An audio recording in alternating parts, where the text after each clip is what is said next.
teman-teman, aku Bill di sini ingin membahas tentang pelajaran agama. Nah, jadi mengenai materi yang menarik. Jadi sebelumnya selama berdinamika selama 6 bulan atau 1 semester dengan Pak Edi, terkhususnya di kelas agama G, saya banyak sekali mendapat materi yang cukup menarik dan yang berhubungan dengan kehidupan saya sendiri. Nah, jadi apa aja sih materi, dan salah satu materi yang cukup menarik bagi saya, ada satu materi yaitu tentang agama dan sains.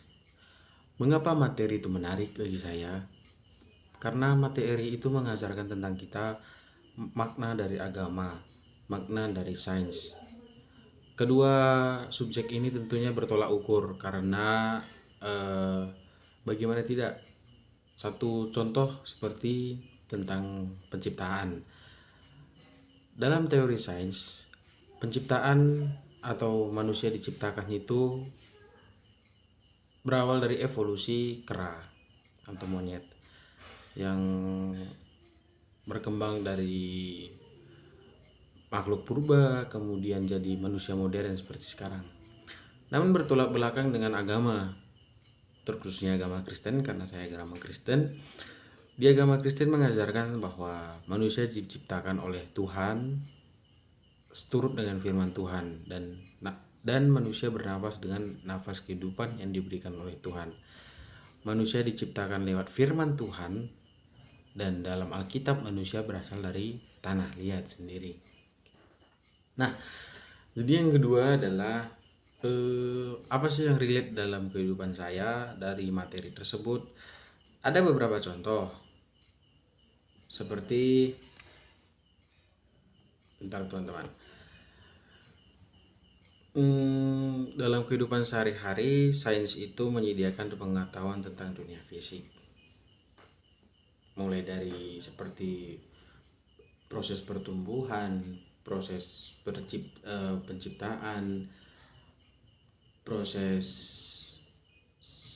biologis, proses kimiawi, proses fisika. Nah, bagaimana tubuh manusia berfungsi sebagai teknologi dalam kehidupan sehari-hari, mekanisme dalam sains itu yang relate dalam kehidupan saya.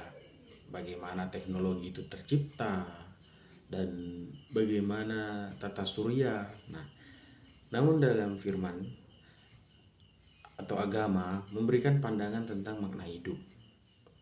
Agama sendiri menceritakan atau menjelaskan bagaimana manusia itu menjalani kehidupan sehari-hari. Kalau agama saya, kami dituntun lewat firman dalam Alkitab. Bagaimana kehidupan itu seharusnya. Di Alkitab sudah dijelaskan. Seperti 10 perintah Allah.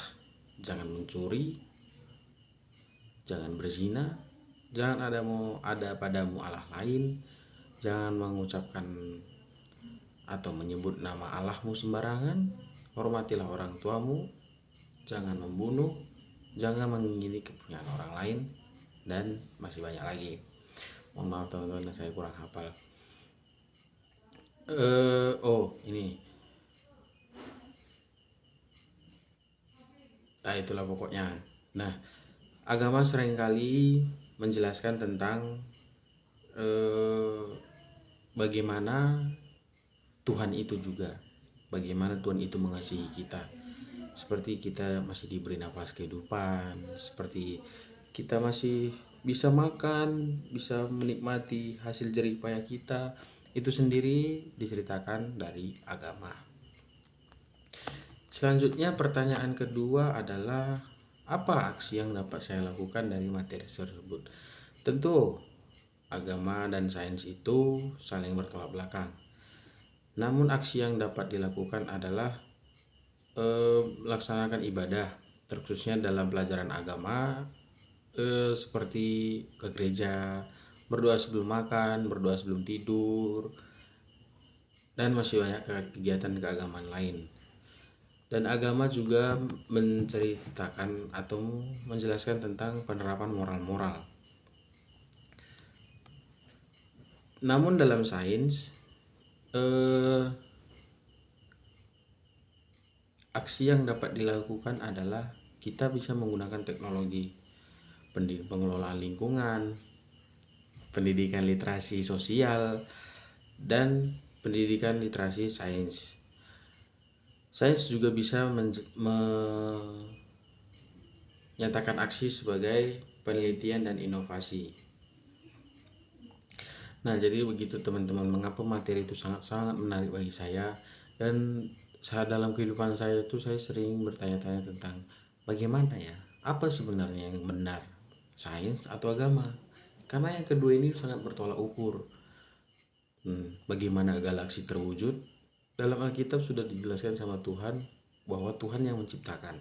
Namun berbeda dengan sains bahwa galaksi tercipta dari campuran ini, campuran itu. Nah, jadi begitu teman-teman, kenapa materi ini sangat menarik dan sangat gimana ya, sangat